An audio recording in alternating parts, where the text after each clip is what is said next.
The first type of stepper motor we will consider is the permanent magnet motor. This is a fairly simple design. It consists of a permanent magnet rotor which is diametrically magnetized. In this simplified version, we have 4 coils, connected as 2 separate pairs. Each pair is connected to a different phase.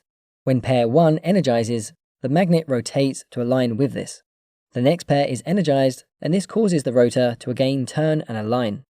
The coils keep turning on and off, and the current flows in different directions to create the rotation. In this design, the motor turns 90 degrees on each step. We could improve this with more coils or more magnetic poles on the rotor. The variable reluctance stepper motor is a little different.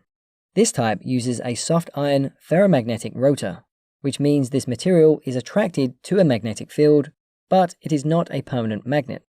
In this design, we have 4 teeth on the rotor. We can also see there are 3 sets of coils, each set connected to a different phase. Notice there are a different number of coils and rotor teeth. This prevents the rotor teeth from all aligning at the same time. In this case, we're going to use 3 switches to control the motor.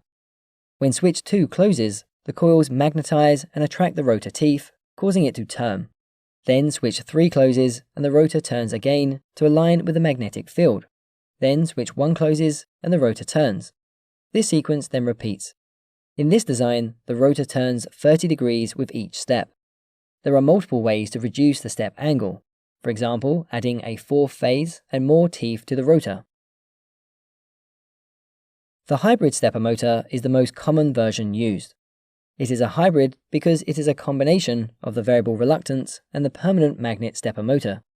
If we look at this simplified version with 4 coils connected in 2 pairs, we have the actually magnetized rotor, meaning the poles are at opposite ends.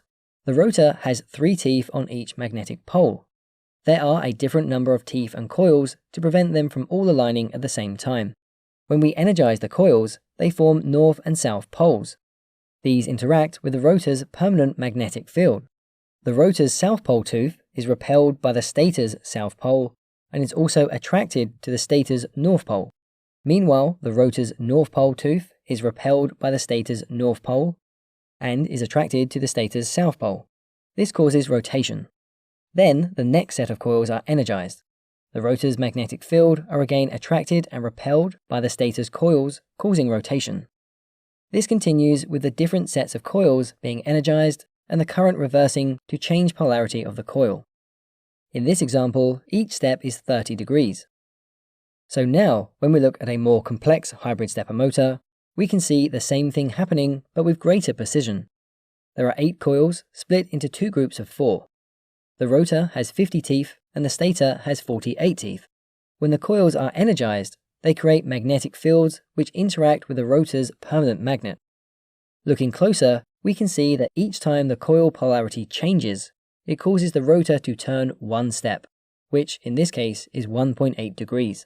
Notice that each time it turns, only the teeth nearest the north polarity stator coils align. All other rotor teeth do not. Remember, the rotor contains a permanent magnet, which is actually magnetized, meaning the poles are at opposite ends.